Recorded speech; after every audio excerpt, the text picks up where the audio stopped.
आज हम बात करने वाले हैं इसरो के ऊपर।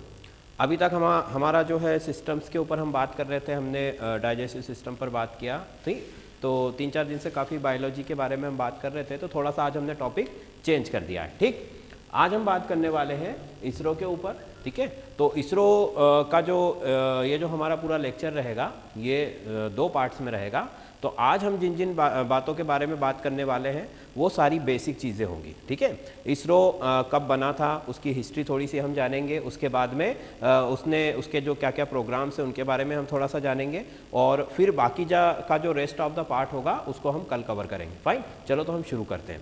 तो इसरो हम सभी को पता है स्टूडेंट्स कि इसरो का फुल फॉर्म क्या होता है, इंडियन स्पेस रिसर्च ऑर्गेनाइजेशन, मतलब भारतीय अंतरिक्ष अनुसंधान केंद्र, ठीक है। भारत का जो स्पेस प्रोग्राम है, ठीक है, वो इसरो से ही शुरू होता है। मतलब जब से हमारा इसरो बना है तभी से जो हमारा इंडिया है वो स्पेस के क्षेत्र में, अंतरिक्ष के क्षेत्र में उन्होंने कई प्रगति की है और कई महत्वपूर्ण कार्य भी वहाँ पर उसने संपन्न किए।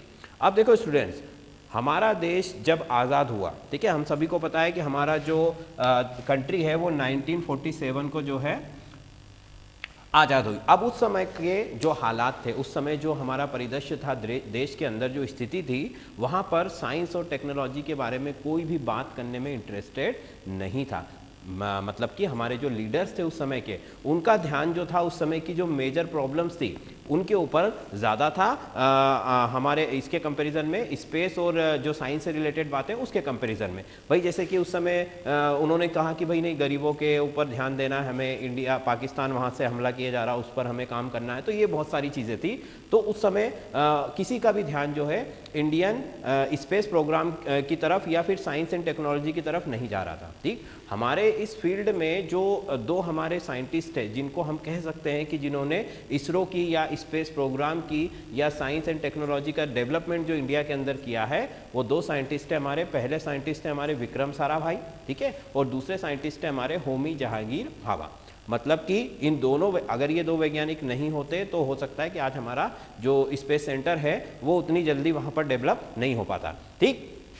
अब देखिए हुआ क्या कि इन दोनों जो हमारे साइंटिस्ट थे इन्होंने कन्वेंस किया उस समय के लीडर्स को, पर उस समय उन्होंने जो है उनकी बातों पर ध्यान नहीं दिया। अब हुआ क्या कि 2 ऐसे इवेंट हुए या 2 ऐसी घटनाएं हुई जिनके बाद भारत सरकार का ध्यान जो है विज्ञान और तकनीक और अंतरिक्ष और अनुसंधान की तरफ गया, ठीक है। पहला तो 1962 में आपका जो इंडो चाइना वार हुआ था, मतलब कि चाइना ने भारत पर जो है हमला किया था और वहाँ पर हम हार गए थे। दूसरा जो वार था हमारा 1965 का। तो ये जो दोनों वार हुए तब भारत को एहसास हुआ कि भाई हम टेक्नोलॉजी में और साइंस में बहुत पीछे हैं, और इसीलिए अब पाकिस्तान को तो अमेरिका फुल सपोर्ट कर ही रहा था उस समय, ठीक है, और चाइना ऑलरेडी हमसे थोड़ा सा बेस्ट था उस वक्त। तो इस वजह से हम लोगों को ये एहसास हुआ कि भाई अब हमें, भारत सरकार को एहसास हुआ कि अब हमें इस क्षेत्र में काम करना होगा, ठीक है।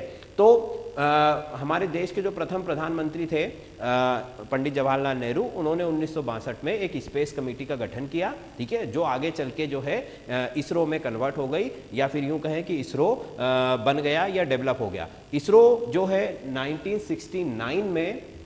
1969 में इसरो को जो है पूरी तरह से सेटअप किया गया था अहमदाबाद के अंदर। आज इसरो का जो हेड ऑफिस है वो बेंगलुरु के अंदर है, ठीक है, आज इसरो का हेड ऑफिस बेंगलुरु के अंदर है। उस समय जो है अहमदाबाद में इसका लोकेशन था। विक्रम साराभाई जो है इसरो के फाउंडर है, मतलब कि फादर ऑफ, अगर हम इसरो कहें या फाउंडर अगर किसी को बोला जाता है तो विक्रम साराभाई जो है हमारे फाउंडर है, ठीक। अब इन्होंने ही या इनकी वजह से ही ये आपका जो इसरो है वो अस्तित्व में आया और उसने अपना काम करना शुरू किया।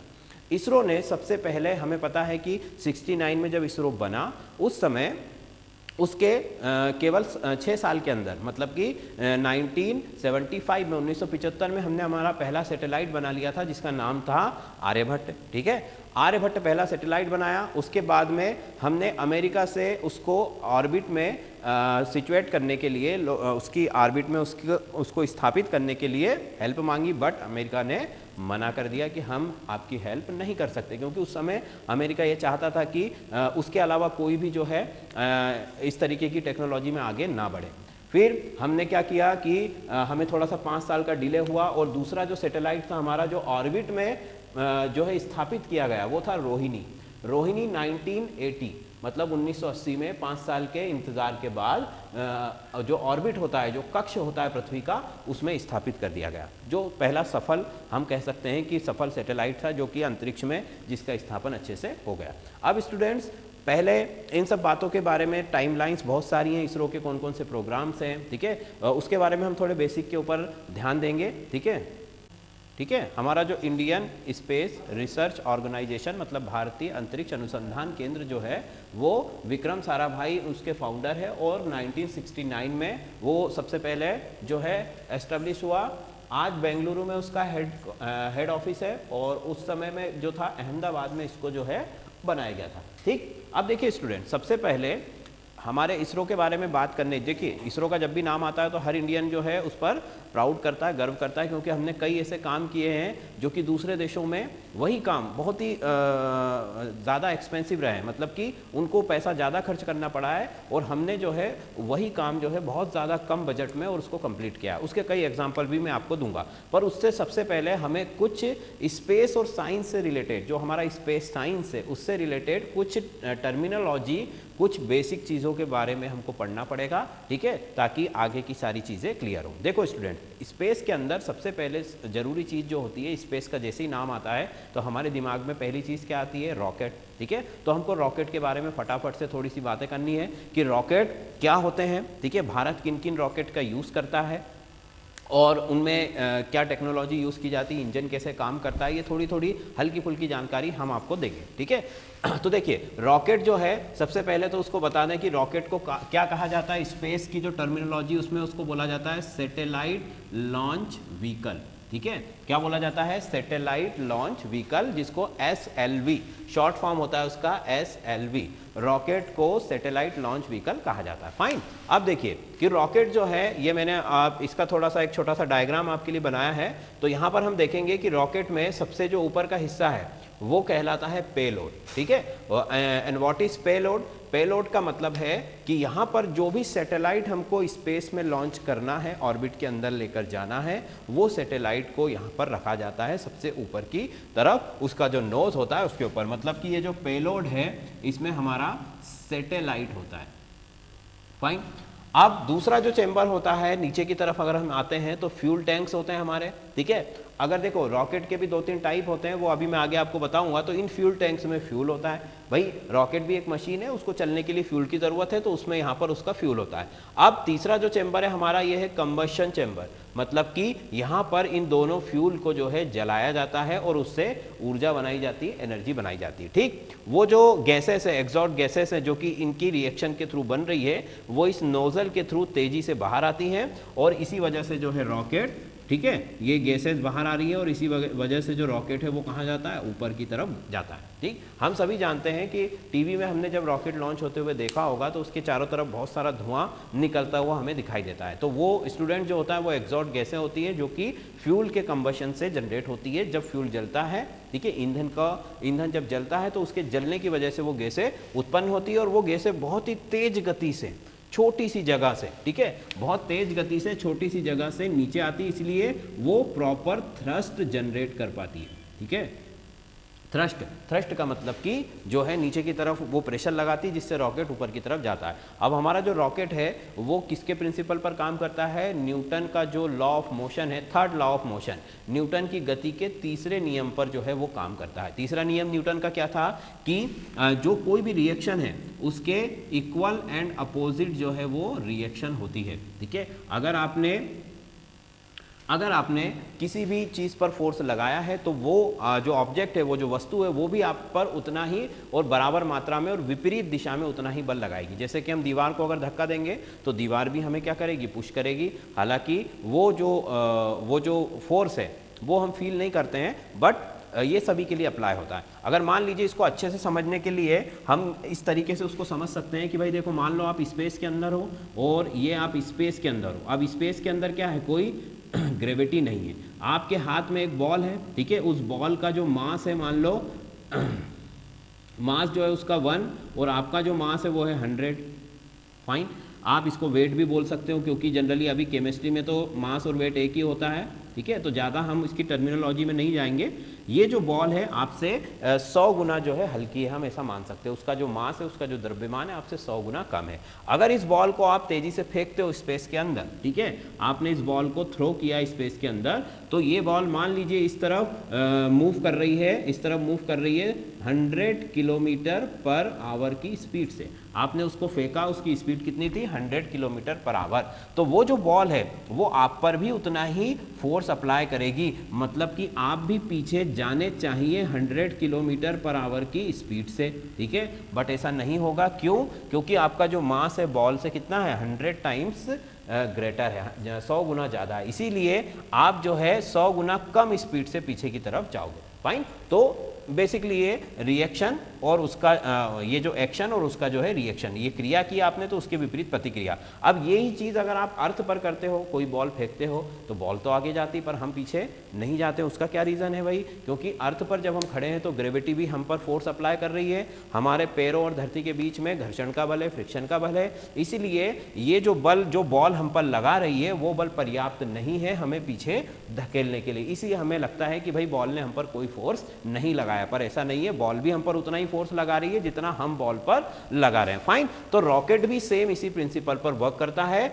रॉकेट के जो फ्यूल्स है वो नीचे की तरफ पुश करते हैं और इसीलिए जो है ये रॉकेट जो है ऊपर की तरफ मूव करता जाता है। फाइन। तो ये Newton third law of motion पर काम करता है। अब आगे देखिए कि रॉकेट का एम क्या है। कोई भी स्पेस सेंटर जब किसी रॉकेट को लॉन्च करता है तो वो किस उद्देश्य से करता है कि भाई अर्थ के ऑर्बिट में जो है जाकर के वो सैटेलाइट को जो है यहाँ पर, जैसे ये ऑर्बिट है अर्थ का, और यहाँ पर जाकर वो सैटेलाइट को फिक्स कर दे, ठीक है, मतलब सैटेलाइट को जाकर छोड़ा है।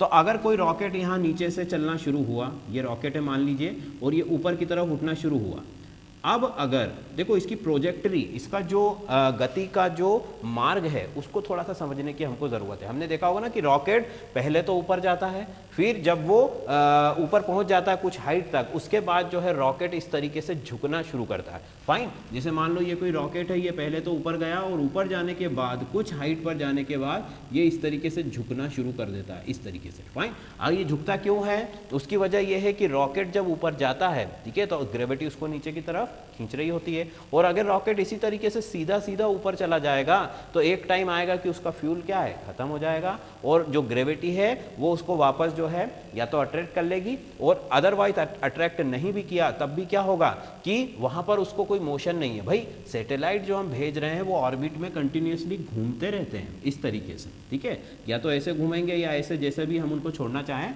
तो अगर आपने रॉकेट को यहाँ तक भेज भी दिया और वो सीधा सीधा ऊपर गया तो वो यहाँ आकर क्या हो जाएगा, रुक जाएगा, वो यहाँ से कहीं भी नहीं जाएगा, अर्थ उसको नीचे भी नहीं खींच पा रही है, ना वो मोशन कर पा रहा है। क्योंकि स्पेस में भी आपको कोई भी ऑब्जेक्ट को एक बार तो मोशन देना ही पड़ेगा, तभी जाकर वो जो है कंटिन्यूअसली मोशन करता रहेगा, गति करता रहेगा। पर यहाँ पर उसको केवल मोशन कौन सा मिल रहा है, वर्टिकल, ठीक है। उसको इस तरीके से हॉरिजॉन्टल कोई भी मोशन अगर नहीं मिलेगा तो सैटेलाइट आपका मूव ही नहीं करेगा और वो आपके किसी काम का नहीं रहेगा। फाइन। तो इसीलिए जो है रॉकेट फर्स्ट तो ऊपर जाता है और बाद में धीरे धीरे ये झुकना शुरू कर देता है, क्योंकि स्टूडेंट्स अर्थ की जो ग्रेविटी है वो हर ऑब्जेक्ट पर इफेक्ट डालती है। आप इसको इस तरीके से समझो कि मान लो ये अर्थ है, ठीक है, और मैंने यहाँ से, या इसको मैं इस तरीके से बनाता हूँ कि ये अर्थ का, ये देखिए ये अर्थ का, मैंने इसको कर्वेचर बनाया, ये अर्थ का।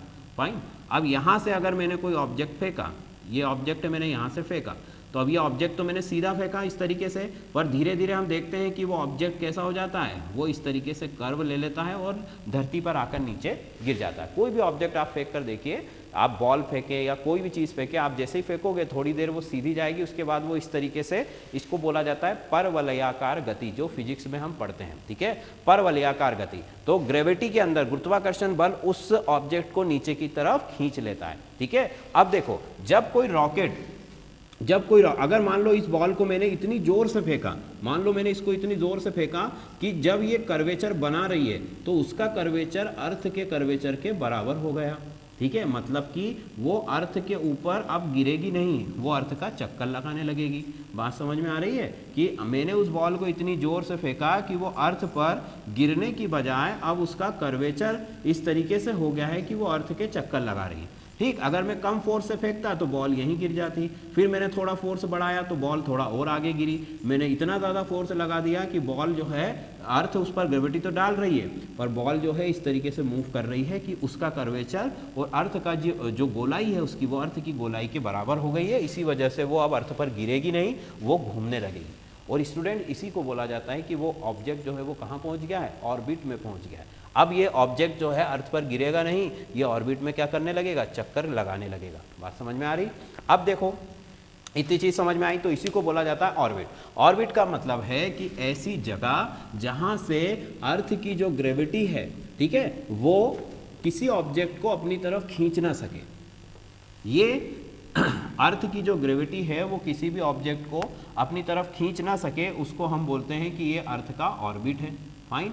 ऑर्बिट एक वृत्ताकार मार्ग है, एक सर्कुलर पाथ है जिस पर कोई भी ऑब्जेक्ट घूमता है। तो ये अर्थ है, अर्थ की ग्रेविटी अब इसको यहाँ से नीचे नहीं खींच सकती है, पर हमने इसको रॉकेट को जब ऊपर भेजा और वो ऊपर जाकर इस तरीके से कर्व होता है और फिर वो अपनी प्रोजेक्टरी जो है वो इस तरीके से ले लेता है और फिर अर्थ के चक्कर लगाना शुरू कर देता है। मतलब कि जो सैटेलाइट है जब उस रॉकेट से लॉन्च होगा, जब उस रॉकेट से वो रिलीज होगा, फ्री होगा, तब वो सैटेलाइट भी, चूंकि रॉकेट मोशन में था इस तरीके से सर्कुलर, तो सैटेलाइट का मोशन भी है वो भी कैसा हो जाएगा, सर्कुलर हो जाएगा और हमारा सैटेलाइट ऑर्बिट के अंदर घूमने लगेगा। और अगर रॉकेट सीधा जाता तो क्या होता कि वो सैटेलाइट को यहाँ पहुंचा तो देता, पर सैटेलाइट को मोशन नहीं मिल रहा, हॉरिजॉन्टल मोशन नहीं मिल रहा है, जिसकी वजह से वो घूम नहीं पाता, और नहीं घूम पाता तो वो हमारे किसी काम का नहीं था। फाइन। तो ये हो गई रॉकेट की बात कि रॉकेट जो है इस तरीके से उसकी जो प्रोजेक्टरी होती है वो ऊपर जाकर वो मुड़ जाता है। फाइन। अब आगे देखो, अगली चीज क्या है कि रॉकेट जो है वो 3 टाइप्स के होते हैं। रॉकेट 3 तरह के होते हैं। पहला जो रॉकेट होता है वो होता है लिक्विड फ्यूल वाला। लिक्विड फ्यूल, लिक्विड फ्यूल मतलब उसमें तरल ईंधन होता है। अब तरल ईंधन मतलब कि, तरल ईंधन मतलब गैस है। कौन सी गैस? ऑक्सीजन, लिक्विड ऑक्सीजन होती है, और दूसरी होती है लिक्विड हाइड्रोजन। ये दो जो है रॉकेट के फ्यूल्स आप इनको कह सकते हो, और रॉकेट का जो फ्यूल है ये लिक्विड फ्यूल है। अब ऑक्सीजन तो गैस होती है, फिर इसको हम लिक्विड में कैसे कन्वर्ट करते हैं स्टूडेंट्स? तो इसके लिए एक फिनोमिना होता है, उसको बोला जाता है लिक्विफिकेशन, मतलब गैसों का द्रवीकरण, गैसों को द्रव बनाना। कि हमने कहा कि भाई जो रॉकेट है वो 3 टाइप्स के हैं, लिक्विड फ्यूल वाले, मतलब जिनमें जो फ्यूल है वो लिक्विड ऑक्सीजन या लिक्विड हाइड्रोजन होती है। अब ऑक्सीजन और हाइड्रोजन जनरली गैसियस फॉर्म में मिलती है एनवायरनमेंट में, बट जब ये रॉकेट के अंदर डाली जाती है तो इनको द्रव बना करके डाला जाता है, मतलब इनका लिक्विड बना करके डाला जाता है। कैसे करते हैं इनको लिक्विफिकेशन? इनका लिक्विफिकेशन जो है, इन गैसों का टेम्परेचर आप जैसे जैसे कम करते जाओगे, गिराते जाओगे। भाई मान लो नॉर्मली जो है ऑक्सीजन 25 डिग्री के टेम्परेचर में है, ठीक है, मान लिया। अब धीरे धीरे जब इसका टेम्परेचर हम कम करेंगे, गिराते जाएंगे, तो एक पॉइंट ऐसा आएगा जब ये ऑक्सीजन जो है ये कैसी बन जाएगी? लिक्विड ऑक्सीजन बन जाएगी, ठीक है। और इसका जो टेम्परेचर है वो पूछा जाता है, वो टेम्परेचर होता है -183 डिग्री, ठीक है। -183 मतलब कि -183 डिग्री का जो तापमान है वो वह तापमान है जिस पर ऑक्सीजन गैस जो है वो द्रव में परिवर्तित हो जाती है, ऑक्सीजन गैस लिक्विड बन जाती है। और ये जो टेम्परेचर ये अलग अलग गैस के लिए अलग अलग होता है, ठीक है। तो यहाँ पर ऑक्सीजन का जो टेम्परेचर था तो 183 था, और जो हाइड्रोजन है उसके लिए यही टेम्परेचर होता है -253 डिग्री, ठीक है। मतलब कि -250 डिग्री के आसपास का जो टेम्परेचर है बहुत ठंडा, उस पर जो है हाइड्रोजन लिक्विड में कन्वर्ट हो जाती है, ठीक हो। देखो ये ऐसे ही है जैसे कि हम किसी लिक्विड को जब गर्म करते हैं, तो लिक्विड को गर्म करते हैं तो क्या बनता है? गैस बनती है कि नहीं बनती? भाई पानी को गर्म करोगे तो क्या बनेगी? पानी की भाप बनेगी, वो गैस ही तो है। और उसका उल्टा कर दो कि उसको जब हम ठंडा करते हैं तो वो वापस किस में कन्वर्ट हो जाती है? पानी में, ठीक है। मतलब कि गैस वापस किस में बन गई? लिक्विड में। तो सेम वैसा ही यहाँ पर भी हो रहा है कि गैस को अगर हम ठंडा करेंगे, रिवर्स फिनोमिना करेंगे उसका, तो वो कैसी हो जाएगी? ठंडी हो जाएगी, ठीक। तो ये पहले टाइप का इंजन होता है। अब इसमें होता क्या है कि जैसे अभी हमने रॉकेट का स्ट्रक्चर बनाया था, उसमें 2 टैंक होते हैं, और एक टैंक में जो है लिक्विड हाइड्रोजन होता है और दूसरे टैंक में जो है वो लिक्विड ऑक्सीजन होता है। अब इन दोनों को यहाँ से सप्लाई पाइप के थ्रू, ठीक है, ट्यूब के थ्रू जो है कंबशन चेंबर में भेजा जाता है, वहां पर इनको जला करके एनर्जी बनाई जाती है। फाइन। दूसरा जो आपका रॉकेट होता है वो होता है सॉलिड फ्यूल वाला, जो कि पुराने जमाने में चलते थे ज्यादातर, और अभी भी चलते हैं, पर एज अ बूस्टर काम करते हैं। सॉलिड फ्यूल, ठीक है। सॉलिड फ्यूल मतलब ठोस, ठोस में जैसे कि हमारा जो दिवाली के रॉकेट होते हैं, जैसे ही हमने जलाया वैसे ही ऊपर गए, और जब तक उनमें बारूद रहेगा, जब तक उनमें फ्यूल रहेगा वो जलेंगे, और जैसे ही बारूद खत्म हुआ वो जो है डिस्ट्रॉय हो जाएंगे। तो सेम टू सेम रॉकेट यहाँ पर भी ऐसे ही होता है कि सॉलिड फ्यूल जो होता है, सॉलिड फ्यूल वाले जो रॉकेट्स होते हैं वो कुछ इस तरीके से होते हैं कि उनके चेंबर में जितना भी सॉलिड फ्यूल है, ठीक है, उसमें आग लगा दी जाती है और फिर वो धीरे धीरे जलकर नीचे से गैसें बनाते जाते हैं, और इस तरीके से जो हमारा रॉकेट है वो ऊपर की तरफ उड़ता जाता है। और जैसे जैसे फ्यूल खत्म होगा तो रॉकेट जो है अपने आप काम करना बंद कर देगा। मतलब कि यहाँ पर हमारे पास कोई कंट्रोलिंग नहीं है। एक बार अगर वो इंजन स्टार्ट हो गया, मतलब कि रॉकेट का जो फ्यूल है, जो ईंधन है, उसमें आग लग गई तो वो तब तक जलेगी जब तक कि वो पूरा फ्यूल खत्म नहीं हो जाता। मतलब कि सॉलिड फ्यूल वाले जो रॉकेट है उनमें प्रॉपर कंट्रोलिंग हम उनकी नहीं कर सकते, पर लिक्विड फ्यूल में हम क्या कर सकते हैं कि जो पाइपलाइन है जिससे फ्यूल कंबशन चेंबर में जा रहा है उसको हम ब्लॉक कर सकते हैं, उसको बंद कर सकते हैं, और रॉकेट का जो स्पीड है या जो उसको रोक भी सकते हैं हम अगर कोई ऐसी इमरजेंसी आती है तो। पर सॉलिड फ्यूल के साथ ऐसा नहीं होता है, ठीक। और तीसरा जो होता है वो होता है हाइब्रिड। हाइब्रिड का मतलब कि जिनमें ये दोनों ही तरह के फ्यूल यूज किया जाते हैं, जो कि आज के टाइम में कॉमनली यूज किया जाता है, वो रॉकेट होता है हाइब्रिड रॉकेट। कैसे कैसे होता है हाइब्रिड कि लिक्विड फ्यूल तो है ही उनके अंदर, साथ ही में सॉलिड फ्यूल भी है। भाई देखो, जैसे ये रॉकेट का स्ट्रक्चर है, इसके बगल में हमने देखा होगा ना कि रॉकेट के कुछ इस तरीके के बूस्टर्स लगे होते हैं, ठीक है। रॉकेट में कुछ एक्स्ट्रा फ्यूल्स भरा जाता है इन बूस्टर्स के अंदर, फाइन। अब देखो कि पहले क्या होता है, जब रॉकेट शुरू होता है उसको जमीन से उठा करके कुछ हाइट तक ले जाना होता है, तो वो जो काम है वो हमारे बूस्टर करते हैं। इनके अंदर सॉलिड फ्यूल होता है, और ये जैसे ही जलना शुरू होते हैं तो रॉकेट को सीधा ऊपर की तरफ ले जाते हैं, और जैसे इनमें फ्यूल खत्म हो जाता है तो ये यहाँ से गिरकर अपने आप अलग हो जाते हैं, ठीक है। रॉकेट कई स्टेप में काम करेगा, तो पहली स्टेप में ये बूस्टर जो है रॉकेट को ऊपर तक ले जाएंगे, और वहाँ पर जाकर ये फ्यूल जो है इनमें खत्म होगा और वो बूस्टर वहाँ से अलग हो जाएंगे, फाइन। फिर अगली स्टेप में क्या होगा कि जो बॉटम वाला जो पोर्शन है रॉकेट का, उसमें भरा जो फ्यूल है, ठीक है, वो सारा अब लिक्विड ही है, वो फ्यूल जो है काम करना शुरू करता है। और फिर लास्ट में जो है, लास्ट स्टेप जो होती है उसमें जो कि आपका पेलोड होता है, ठीक है, उसके जस्ट नीचे तक, यहाँ तक जो है ये वाला पोर्शन जो है काम करता है, और फाइनली धीरे धीरे सब अलग होते जाते हैं, और लास्ट में सिर्फ बचता क्या है, आपका पेलोड, जो कि ऑर्बिट में पहुंच जाता है और जो है इस तरीके से मूव करने लगता है। अब तो स्टूडेंट्स इस तरीके के भी रॉकेट आ गए हैं जो कि रिवर्सिबल रॉकेट जिनको बोला जाता है। मतलब कि वो अपना काम करके स्पेस में जाते हैं और काम करके वापस भी लैंड कर जाते हैं, जैसे कि कोई एरोप्लेन लैंड करता है। मतलब कि अब ऐसा नहीं है कि रॉकेट को एक ही बार यूज किया जा सकता है, अब हम उसे बार बार यूज कर सकते हैं, रीयूज कर सकते हैं। हालांकि उसे आने में अभी थोड़ा सा टाइम है, बट जैसे ही वो टेक्नोलॉजी आती है तो जो स्पेस का प्रोग्राम से उनका जो खर्च है बहुत ज्यादा कम हो जाएगा, ठीक है, क्योंकि एक ही रॉकेट को बार बार यूज किया जाएगा, जिसकी वजह से स्पेस प्रोग्राम में का जो एक्सपेंस है, जो खर्चा है, उसमें कमी आ जाएगी, ठीक है। चलिए, तो वो रिवर्सिबल रॉकेट भी जो है अभी बनना शुरू हो चुके हैं और उनकी टेस्टिंग भी हो गई है, बट अभी फील्ड के ऊपर वो नहीं आए। तो ये इतनी बात हो गई। तो स्टूडेंट, इतनी बातें आपको सबको समझ में आ रही है कि रॉकेट क्या होता है और ऑर्बिट क्या होता है, ये भी मैंने आपको बता दिया। अब हम थोड़ी सी बात करते हैं सैटेलाइट्स के ऊपर कि भाई देखो, कोई भी जो आपका इंडियन, जैसा हमारा रिसर्च सेंटर है, स्पेस सेंटर है, इसके उद्देश्य क्या होते हैं, इसका जो मोटिव है वो क्या होता है। तो इसका जब ये बना था उस समय इसके 2-3 मेन मोटिव थे, ठीक है। पहला तो क्या था कि भाई जैसे कि उस समय के लीडर्स ने कहा था कि पहले हम किसानों की बात करेंगे, उसके बाद में स्पेस और इनके सब के बारे में बातें करेंगे। तो जो हमारे साइंटिस्ट हैं उन्होंने यही समझाया कि भाई अगर आप स्पेस एंड टेक्नोलॉजी पर काम करते हो तो आपके जो गरीब किसान हैं उनको सबसे ज़्यादा मदद मिलेगी। क्यों? क्योंकि स्पेस में जो सैटेलाइट्स है उसके थ्रू हम उनको वेदर रिपोर्ट दे सकते हैं, उसके थ्रू हम उनको फसलों की पूर्वानुमान बता सकते हैं कि कौन सी फसल अच्छी होने वाली, कौन सी फसल खराब होने वाली है। इसी तरीके से वो अपना काम कर सकते हैं। तो सैटेलाइट जो होता है, सैटेलाइट्स हमारे इंडिया में या कहीं पर भी 2 तरीके के होते हैं।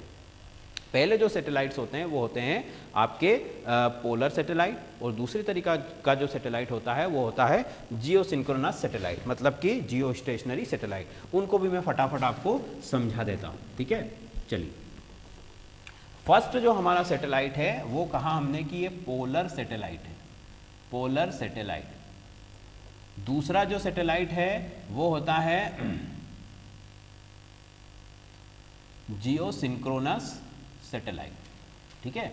अब इन दोनों का क्या डिफरेंस होता है दोनों में, तो देख लो जरा कि जैसे ये अर्थ है हमारी, अर्थ के अगर कोई भी सैटेलाइट इस तरीके से मूव कर रहा है, उसके पोलर के चारों तरफ, उसके ध्रुवों के चारों तरफ अगर चक्कर लगा रहा है, ये अर्थ का नॉर्थ पोल, ये अर्थ का साउथ पोल, तो पोल्स के अगर चक्कर लगा रहा है इस तरीके से तो उसको हम बोलते हैं पोलर सैटेलाइट। फाइन। और अगर यही सैटेलाइट जो है वो इस तरीके से चक्कर लगा रहा है, देखिए इस तरीके से हॉरिजॉन्टल, ये वर्टिकली है ऊर्ध्वाधर, और ये क्या है हॉरिजॉन्टल मतलब क्षैतिज, तो जब क्षैतिज कक्ष में ये घूम रहा है, क्षैतिज ऑर्बिट में ये रोटेट कर रहा है, तब इसको बोला जाता है जियोसिंक्रोनस सैटेलाइट। क्यों? क्योंकि ये जियो का मतलब है अर्थ, अर्थ से धरती से एक विशिष्ट कोण बना करके ये गति करता है। ये मान लीजिए हमारी भूमध्य रेखा है, तो इस रेखा से ये विशिष्ट कोण बनाकर या इस भूमध्य रेखा पर ही गति करता है, इसीलिए इनको बोला जाता है जियोसिंक्रोनस। और पोलर सैटेलाइट जो है वो हमारे सन से, सूर्य से एक विशिष्ट कोण बना करके गति करते हैं, तो उनको बोला जाता है पोलर सैटेलाइट। अब इन दोनों सैटेलाइट्स के काम अलग अलग होते हैं। पोलर सैटेलाइट्स जो होता है वो रिमोट सेंसिंग में यूज़ किया जाता है, ठीक है, रिमोट सेंसिंग में यूज़ किया जाता है। दूसरा इसका जो मोटिव होता है वो होता है स्पाई के लिए, मतलब कि जासूसी के लिए, जो कि जनरली हमारी मिलिट्री या किसी भी देश की कोई भी सरकार अगर किसी दूसरे का जो है जासूसी करना चाहती है तो वो जो जासूसी वाले सैटेलाइट होते हैं वो यहाँ पर घूमते हैं। अब देखो इन सैटेलाइट्स का फ़ायदा क्या है। ये सैटेलाइट जो है इनका ऑर्बिट बहुत ही छोटा होता है। ऑर्बिट बेसिकली 3 टाइप के हैं, ठीक है। पहला जो ऑर्बिट है हमारा वो होता है लो अर्थ ऑर्बिट, ठीक है। दूसरा जो होता है वो मीडियम अर्थ ऑर्बिट, और तीसरा जो होता है वो हायर अर्थ ऑर्बिट। लो अर्थ ऑर्बिट का मतलब क्या हुआ कि जैसे ये अर्थ है तो इनकी जो डिस्टेंस है अर्थ से वो कम होती है। कम का मतलब कितना कि ये कुछ 168 या 9 से 2000 किलोमीटर तक होती है, ठीक है। तो ये सब लोअर की कैटेगरी में आते हैं। मैं इधर लिख देता हूँ कि लोअर ऑर्बिट का जो हाइट है वो कितना होता है 169 से 2000 किलोमीटर तक होता है। फिर जो मीडियम रेंज के जो ऑर्बिट्स होते हैं हमारे, उनका जो हाइट है वो कितना होता है, वो होता है 2000 से लेकर के 2000 किलोमीटर से लेकर के 3600 किलोमीटर तक, ये मीडियम में आ जाते हैं। फाइन। और हायर में तो इसके ऊपर जो भी हैं वो सब किस में आ जाएंगे, हायर ऑर्बिट्स में आ जाएंगे। अब देखो स्टूडेंट्स की इन ऑर्बिट्स की हाइट का सैटेलाइट्स के ऊपर क्या इफेक्ट पड़ रहा है, तो उसको भी आप थोड़ा सा समझ लीजिए कि ऑर्बिट की जो हाइट है, अगर ऑर्बिट की हाइट ज़्यादा होगी तो सैटेलाइट को जो है अर्थ का एक चक्कर लगाने में उतना ही ज़्यादा समय लगेगा। अब देखो मान लो ये हमारी अर्थ है, अगर कोई एक सैटेलाइट यहाँ पर है और कोई दूसरा सैटेलाइट यहाँ पर है, तो अगर जो सैटेलाइट पास में है तो वो फटाफट से अपना एक चक्कर पूरा करके जो है वापस अपनी जगह पर आ सकता है। मतलब उसका जो पाथ है वो छोटा होगा क्योंकि उसका रेडियस कैसा है, छोटा है। जो बाहर वाला जो ऑब्जेक्ट है या जो दूर वाला जो ऑर्बिट है उसका चक्कर जो है थोड़ा सा बड़ा होगा, मतलब कि उसको एक चक्कर लगाने में ज़्यादा समय लगेगा। और अगर इससे भी ऊपर हायर ऑर्बिट है तो उसको और ज़्यादा टाइम लगने वाला है अपना ऑर्बिट जो है पूरा करने के लिए।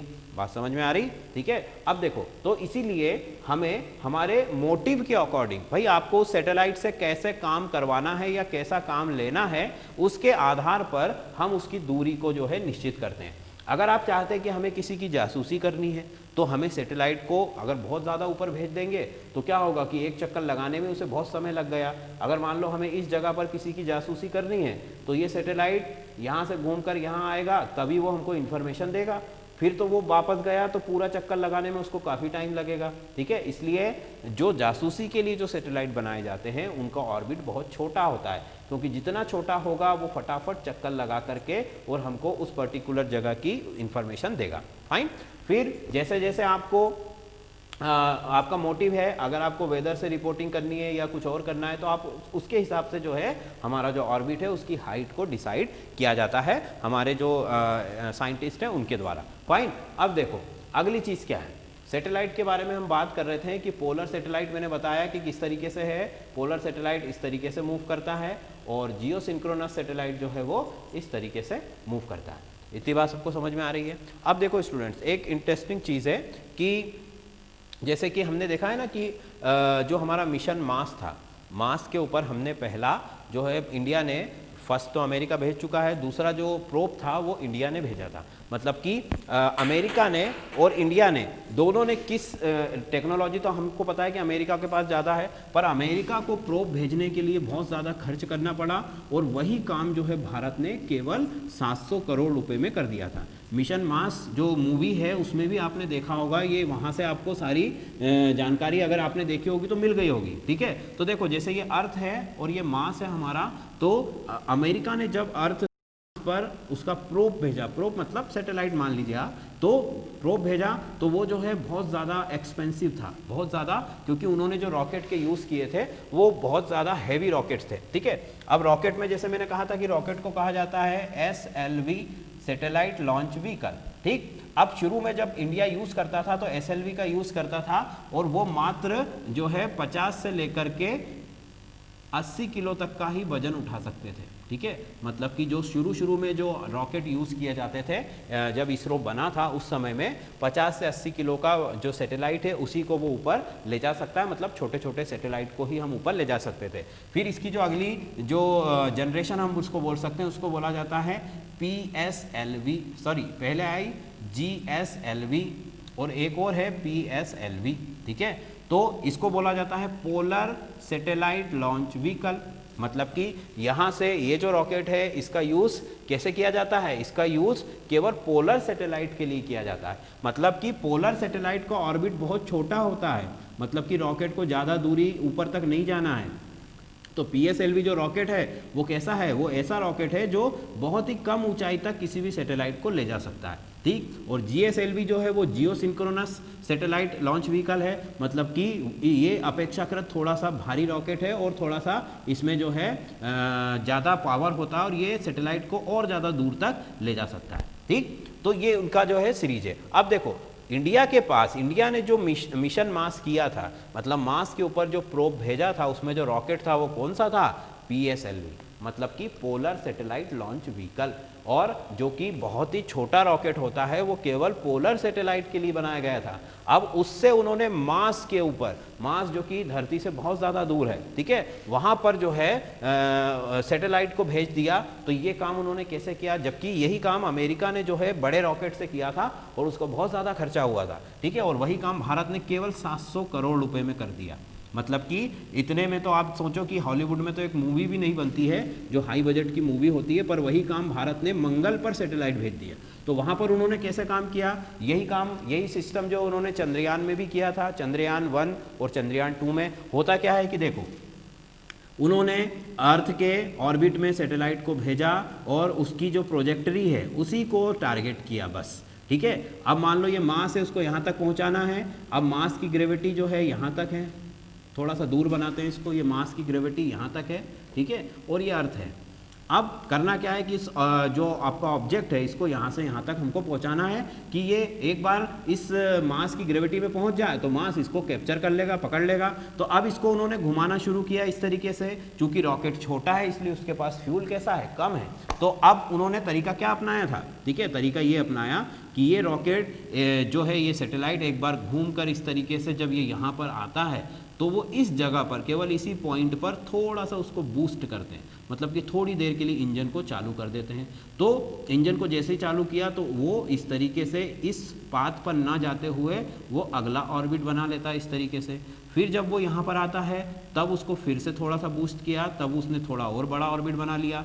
इस तरीके से इन जगहों पर ही केवल बूस्ट करके, फ्यूल को थोड़ा सा बढ़ा करके, और जो है उन्होंने यहाँ तक का सफ़र तय किया। और जैसे ही ऑर्बिट जो है, जो सैटेलाइट है, वो मास के ग्रेविटी के अंदर पहुँचा तो मास की ग्रेविटी ने उसको कैप्चर कर लिया और अपने चारों तरफ उसको घुमाने लगा। फाइन, यहाँ तक का तो आपको प्रोजेक्ट पता ही होगा क्योंकि मूवी में बताया है कि कैसे हमने चंद्रयान को, या कैसे हमने मिशन मार्स में जो प्रोब था हमारा, उसको मार्स तक या चंद्रयान तक पहुँचाया था। अब वहाँ पर जब ये लैंड करता है तब इसका रिवर्स फिनोमिना काम करता है। ठीक है, कैसे रिवर्स फिनोमिना काम करता है कि देखो, इसका जो ऑर्बिट था वो इलेप्टिकल ऑर्बिट था। देखो ऑर्बिट दो तरीके के हैं, एक तो सर्कुलर इस तरीके से पूरा गोल, और दूसरा जो ऑर्बिट होता है वो इस तरीके से होता है, इलेप्टिकल इस तरीके से। फाइन, दो तरीके के ऑर्बिट है। जैसे कि धरती का जो ऑर्बिट है, धरती सूरज के चक्कर लगा रही है तो उसका ऑर्बिट कैसा है, इलेप्टिकल। इलेप्टिकल का हिंदी में मतलब होता है अंडाकार, अंडे के समान जो है उसका आकार होता है। तो ये जो ऑर्बिट है इसमें सैटेलाइट एक बार यहाँ पर भी आएगा कभी ना कभी और एक बार यहाँ पर भी आएगा। यहाँ पर जब वो आता है तो इसका डिस्टेंस सबसे ज़्यादा है और यहाँ पर जब वो जाता है तो इसका डिस्टेंस सबसे कम है। ठीक है, तो ये जो डिस्टेंस होता है इसको बोला जाता है एपोजी। क्या बोला जाता है? एपोजी। और ये जो डिस्टेंस है छोटा वाला इसको बोला जाता है पेरिजी। एपोजी एंड पेरिजी, ये टर्मिनोलॉजी है, इसको हमें याद रखना है। एपोजी का मतलब लॉन्गेस्ट और पेरिजी का मतलब स्मॉलेस्ट। फाइन, तो इलेप्टिकल ऑर्बिट है ये। कौन सा ऑर्बिट है? इलेप्टिकल।